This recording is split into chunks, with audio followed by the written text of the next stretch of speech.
Well, hello friends. Today I'll let you know what is voice, active, passive, and active, passive, or voice. Well, actually depends on which tense we are talking about. We have got 12 tenses. How many? 12. In which four tenses are there which do not have any passive sense. How many? Four. 8 tenses, that means 3 present, 3 past, and 2 future, which actually have officially their passive sense. So one by one I'll let you know that what is this active, what is this passive, and why there is a necessity to change an active into a passive. Actually, this is a part of the transformation of sentences, where you transform or change one sentence into the another one without changing the meaning. Even the narration, even the degrees also come in that part.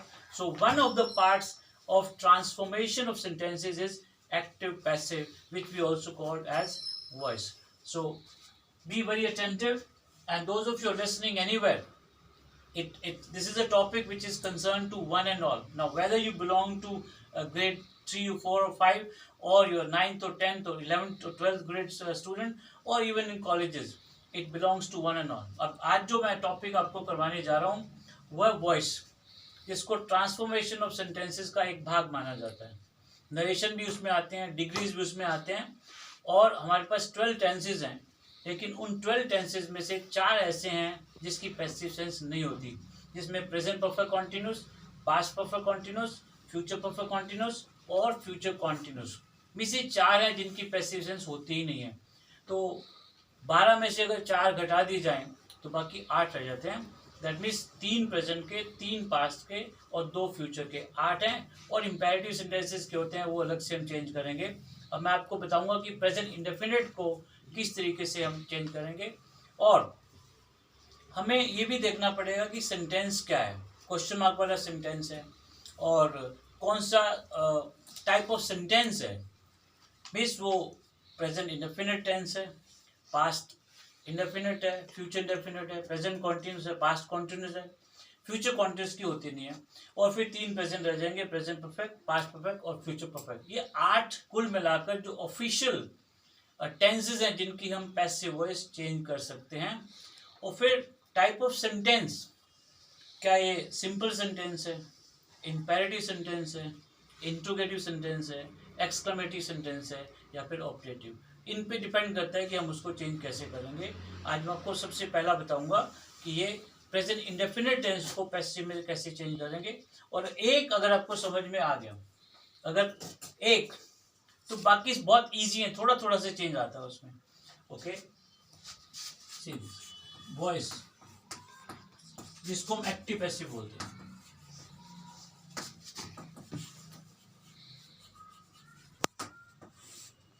Active चुस्त और passive सुस्त. Basically क्या है कि हम importance बनाते हैं कि ये सब्जेक्ट पे ज़्यादा इम्पोर्टेंस देते हैं. जो ज़्यादा इम्पोर्टेंट व्यक्ति है या वस्तु है उसकी हम पहले लिखते हैं और बाद में. I teach you, I teach you. I is pronoun subject है, teach is V1 first form of the verb, and you that is object. You are taught by me. Miss पहला जो सेंटेंस मैंने लिखा आई टीच यू, उसमें मैं अपने आप पे इम्पोर्टेंस दे रहा हूँ, इसलिए मैंने अपना नाम पहले लिखा. और अगर मैं पैसिव में चेंज करूँगा तो मैं यू को पहले लेके आऊँगा और उसके साथ इज़म लगाऊंगा, और फिर उसको जो सब्जेक्ट था उसको ऑब्जेक्ट की जगह ले आऊँगा. यू आर टॉट बाय मी. भी सिर्फ इम्पोर्टेंस हमें बतानी है कि ऑब्जेक्ट पे ज़्यादा इम्पोर्टेंस देनी है या फिर सब्जेक्ट पे. अब एक्टिव का मतलब चुस्त होता है, जो काम कर रहा है, और पैसिव का मतलब सुस्त, जिस पे काम किया जा रहा है या फिर जो सुन रहा है. ओके, तो voice. Okay, present definite tense सबसे पहला होगा. अब प्रेजेंट डेफिनेट टेंस पे आने से पहले इसमें कुछ चेंजेस हैं जो हम करेंगे. और सबसे पहले देखो, चेंज इन सब्जेक्ट. भी हम सब्जेक्ट में क्या तब्दीली करेंगे. ओके, आई दैट बिकम्स मी. अगर एक्टिव में आई है तो हम उसको पैसिव में मी में ले आएंगे. ओके, वी दैट बिकम्स अस. अब एक्टिव पैसिव के साथ साथ एक और चीज आप सीखिए कि हमारे पास पर्सन्स कितने हैं, क्या वो सिंगुलर्स हैं, प्लूरल है, बहुत सारी चीजें आप एक्टिव पैसिव के साथ भी सीखना चाहें। Those of you want to learn, आप जहां कहीं भी मुझे सुन रहे हैं, जिस भी एवरेज के बच्चे सुन रहे हैं या बड़े सुन रहे हैं, इसके साथ बहुत सारी और चीजें जो मैं बताना चाह रहा हूँ। I and we, I is first person, they are three person. How many? They are three. कितने पर्सन होते हैं? First second and third. जो बोल रहा है, जैसे मैं बोल रहा हूँ फर्स्ट पर्सन, और मैं एक हूं तो सिंगुलर आई, और अगर मैं हम में बदल जाता है, हम ऐसा चाहते हैं, तो वो वी में हो जाएगा। So I is singular and we is plural, first person. Okay, so I becomes me, and if it is reverse, me becomes I, we becomes us, and us becomes we. You remains you is second person, you singular भी है और plural भी है, लेकिन इसको हमेशा plural की तरह ही ट्रीट करते हैं। लेकिन सिंगुलर भी होता है, यू आर माई चाइल्ड, एक हो गया, you are my children, plural हो गया। लेकिन जैसे मैंने कहा, as I said, you is always treated as plural. जैसे यू के साथ हमेशा आर ही आता है, यू के साथ कभी इज नहीं आता। यू के साथ हमेशा हैव आता है, कभी हैज नहीं आता। ओके, यू के साथ हमेशा वर आता है, कभी वाज नहीं आता। अब वर गेटिंग? हाँ, अगर अनफुलफिल्ड विश है तो वर तो आता ही है, हमेशा वर आता है।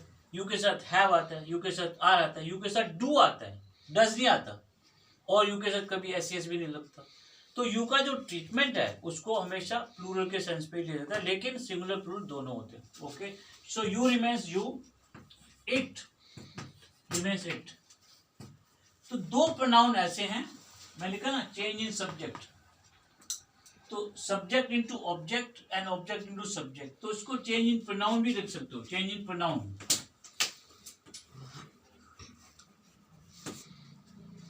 I becomes me, we becomes us, you, it, he becomes him, she becomes her, and they become them.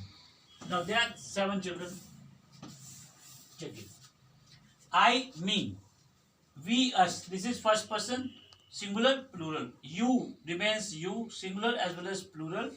It, ये दो ही हैं जो शुरू में भी आ जाते हैं और आखिरी में भी आ जाते हैं। यू शुरू में आता है, you are my child. Second, I love you, so you शुरू में भी आता है और आखिरी में भी। ऐसे इट भी शुरू में आता है और आखिरी में। ही becomes him, she becomes her, and they them, वाइसी versa. Means अगर ऑब्जेक्ट को सब्जेक्ट पे लाना है तो ये इधर हो जाएगा, ये इधर आएगा। This is left to right and right to. तो ये जो लेफ्ट साइड में मैंने लिखा है इसको लिखते हैं S P, subject pronoun S P, और ये होता है OP, that means object pronoun. इनको सब्जेक्ट प्रोनाउन की तरह ट्रीट किया जाता है और ये ऑब्जेक्ट प्रोनाउन होते हैं। I mean, is this clear? This very point, change in pronoun, इसको बोलते हैं change in pronoun. Fine, are you getting? अब दूसरी बात है कि देखो कई जगह आपको ये मिलेंगे, my, our, your, it's, his, her, and their. Again 7. My, our, your, its, his, her, and their. Okay. इसको बोला जाता है possessive adjectives बोलते हैं इनको। क्या? possessive adjectives. This is. अब possessive adjective के साथ कोई ना कोई आपको noun जरूर मिलेगा। My pen, my pencil, my parents, your parents, okay, your neighbor, his uncle, her uncle, their house. तो जब ये आएंगे तो उसके साथ जो पूरा का पूरा जो नाउन है, ओके, या नेम है कोई, वो उसके साथ आएगा। For example, she loves her parents. She loves her parents, ये V1 है, क्या फर्स्ट फॉर्म है। Her parents, ये इकट्ठा आएगा। Her parents are loved by her, ये ऐसे अगर सिर्फ हर होता, she loves her, तो मैं उसको she कर देता, हर को क्या करता, she। लेकिन अब हर पेरेंट्स है तो ये पेरेंट्स ना तो ये अकेला आएगा ना ये आएगा, दोनों को इकट्ठा लेना पड़ेगा। हाँ, अगर ये होता तो मैं कहता she is loved by her, fine. और अगर सिर्फ पेरेंट्स होता तो मैं कहता parents are loved by her. लेकिन अब ये इकट्ठा है तो इसको बोलते हैं पोजेसिव एडजेक्टिव, तो इकट्ठा है। इसमें से ये सब हैं, ये सब के सब इकट्ठे आएंगे। ओके, अब एक्टिव टू पैसिव करने के लिए मैंने आपको बताया कि सब्जेक्ट को ऑब्जेक्ट की जगह लाएंगे और always it is V3। Okay, by हमेशा हम लिखेंगे और subject is change into object, subject into object and vice versa, means object into subject. ये इसमें तब्दील होगा और ऑब्जेक्ट इसमें होगा। ओके, और V3 का यूज होगा by, BY। Most of the cases, ज्यादातर आप देखना बाय आएगा, लेकिन कई ऐसी जगह होगी जहां पे टू भी आएगा। जैसे नो के बाद टू आता है, नो के बाद to. He is known to me, she knows me, I am known to her. To, know के बाद बाय नहीं आएगा, क्या आएगा? ऐसे कंसिस्ट और कंटेन के बाद इन आता है, क्या आता है? इन। कंटेन और कंसिस्ट के बाद इन आएगा। This is, so subject becomes object, object becomes subject, there is a by, there is a V3, and then now it depends on which tense are you doing। अब ये depend करेगा कि आपके past tense कौन सा है, present definite है, continuous है, परफेक्ट है, या फिर परफेक्ट कॉन्टिन्यूस है। This is, so the first only I will take in my first lecture today, in my first episode of present of active passive। जो एक्टिव पैसिव का जो आज एपिसोड है, मैं एक ही टेंस आज दूंगा और वो present definite tense.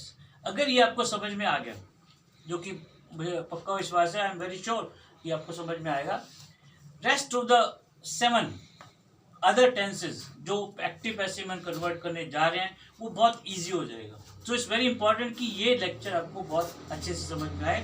Now the first one is present definite.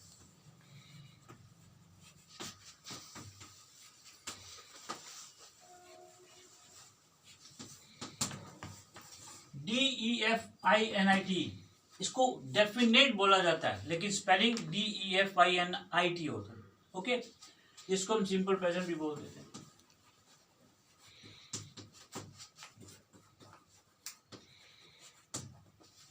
Simple present और present indefinite tense, fine. This is the subject V1, S और ES प्लस ऑब्जेक्ट। ये प्रेजेंट डेफिनेट टेंस का फॉर्मेशन है और ये कब यूज होता है? He, she, it, single name और noun. She goes to school, she owns her own house. Okay, she rides her bicycle every day, rides. Okay, subject plus V1 plus object, ये I, V first person, ये सब third person singular है। इसको हम बोलते हैं third person singular. Miss I और V के साथ नहीं होगा, क्योंकि I भी सिंगुलर है, U भी सिंगुलर है, लेकिन वो सेकंड और थर्ड पर्सन है। मैंने यहाँ पे लिखा है written third person singular, that means he, she, it और कोई भी एक नाम हुआ तो हम V1 के साथ S, ES का इस्तेमाल करते हैं, जैसे डू के साथ डज करते हो। She goes to school, okay, she weeps every morning, S लगा देते हो। I, we, you, they and plurals। I, we, you, they plural के साथ S, ES कभी नहीं लगता। This is the second part. And if it is negative,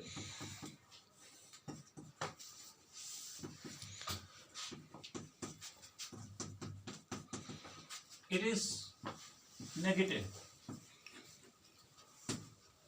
जब आप बात नॉट में बोलते हैं, she does not go to school, she does not do a work, I do not teach you. अगर आप बात नॉट में बोल रहे हैं, अगर आपको नहीं में बात बोलनी है, प्रेजेंट डेफिनेट की बात कर रहा हूँ, पास में तो डिड लग जाएगा। और डू हो डज हो, डू डज या फिर डिड या फिर कोई भी मॉडल ऑक्सिलरी हो, उसके हमेशा फर्स्ट फॉर्म आएगी एक्टिव फॉर्मेशन में, हमेशा कौन सी form, first form. So do does not goes ही लगाते हम, डू नॉट गोज ही लगाते, does not go, do not go, like okay. Then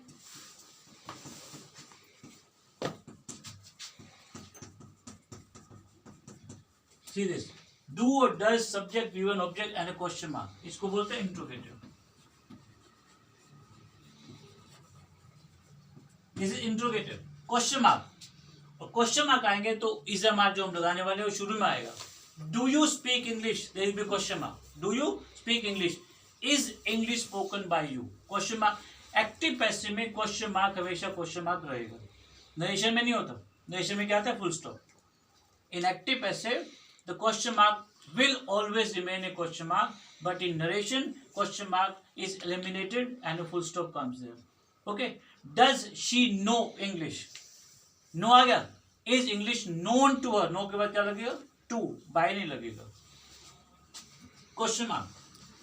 and then do does subject not V1 object plus this. This is known as interrogative negative.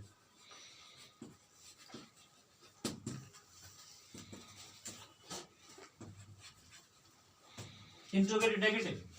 And subject plus, yeah, do, does plus V1 plus object.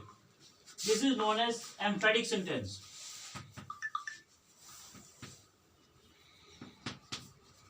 जब हम कोई बात जोर देकर बोलते हैं, she comes here every day, she does come, look at my expression, she comes here every day, she does come. Means English is a language of gesture. अंग्रेजी जो भाषा है ना वो जेस्चर की लैंग्वेज है. हमारा एक्सप्रेशन ही बताते हैं कि भाई क्या बात, ओ वे, मीन्स सरप्राइज हो जाते, ओ रियली, मीन्स जब हैरान हो, ऐसा सच्चा है क्या, oh really. This is now, this is the formation of present definite tense. मैं अपने present definite tense के जो एपिसोड था उसमें ये सब बता चुका हूँ. ये आज फिर से इसलिए बता रहा हूँ कि आपको, क्योंकि मैं एक्टिव पैसिव सिखा रहा हूँ, वॉइस सिखा रहा हूँ, और present definite tense को किस प्रकार से चेंज करना है मैंने ये फॉर्मेशन लिखी है. ओके, इसको चेंज करने के लिए, present definite tense को चेंज करना है तो हमें कौन सी फॉर्मेशन यहाँ पे लगानी पड़ेगी, object plus is am are. Okay, इसको हम बोलते हैं बी बी B1. बी की फर्स्ट फॉर्म क्या होती है, is am are. Present indefinite tense की पैसिव सेंस बता रहा हूं, ये सब एक्टिव है. This is in passive. तो अगर एक्टिव का पैसिव में करना है तो हमें ऑब्जेक्ट पहले, जैसे मैंने अभी लिखा, सब्जेक्ट ऑब्जेक्ट की जगह, ऑब्जेक्ट सब्जेक्ट की जगह, plus V3. How many forms of verbs are there, 3. तो जो V1 हमें मिलेगा उसको V3 में कन्वर्ट करेंगे, प्लस बाय और प्लस सब्जेक्ट. ये फॉर्मेशन है प्रेजेंट इंडेफिनिट टेंस को चेंज करने का. मैंने कहा बी फर्स्ट फॉर्म इज अमा. Okay, now I am rubbing this.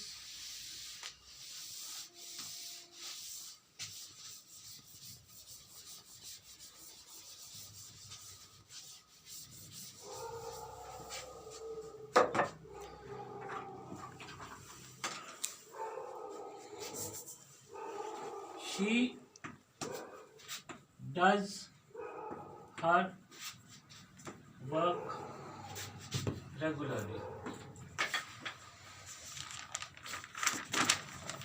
She does her work regularly.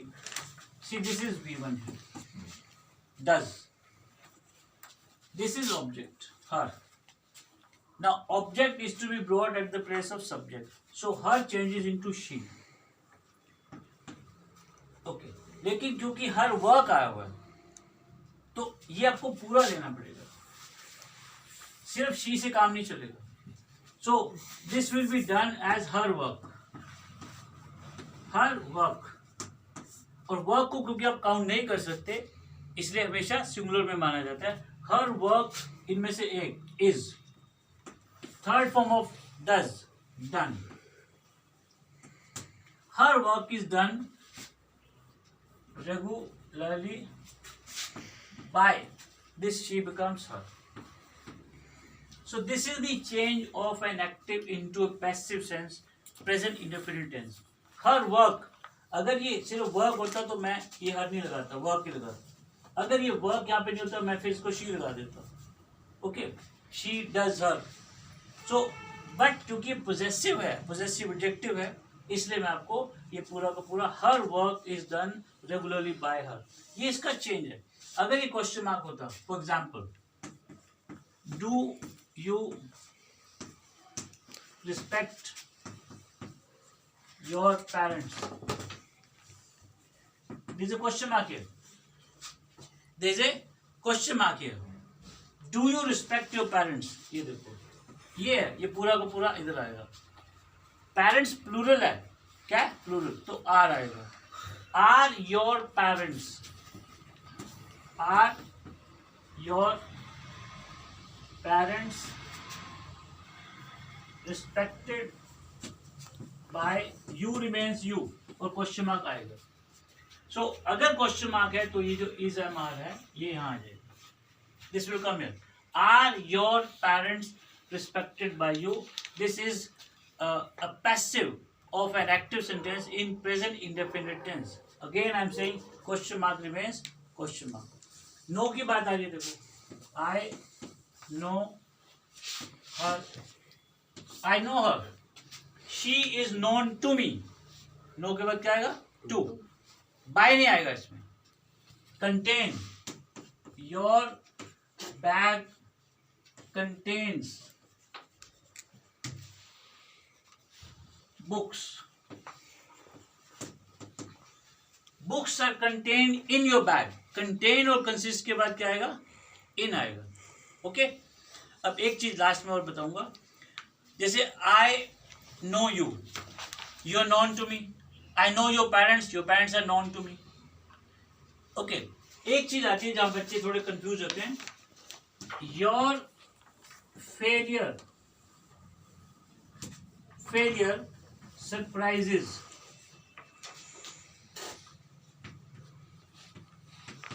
me. Your failure surprises me.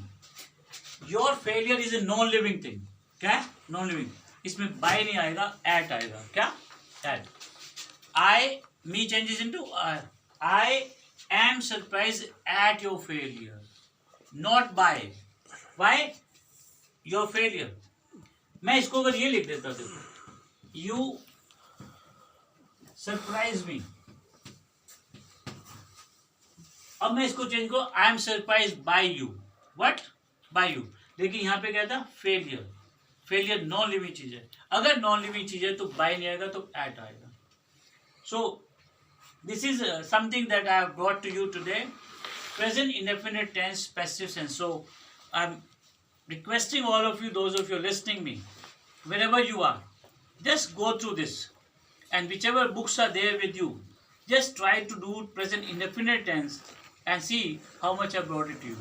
So I extend my heartfelt thanks to everybody who's cooperating with me, who's listening, viewing, and once more I request children, just go through wherever you are, whensoever you are, and whenever you listen, view, do share it, and do just subscribe the channel, because without that help, it is very difficult to go forward.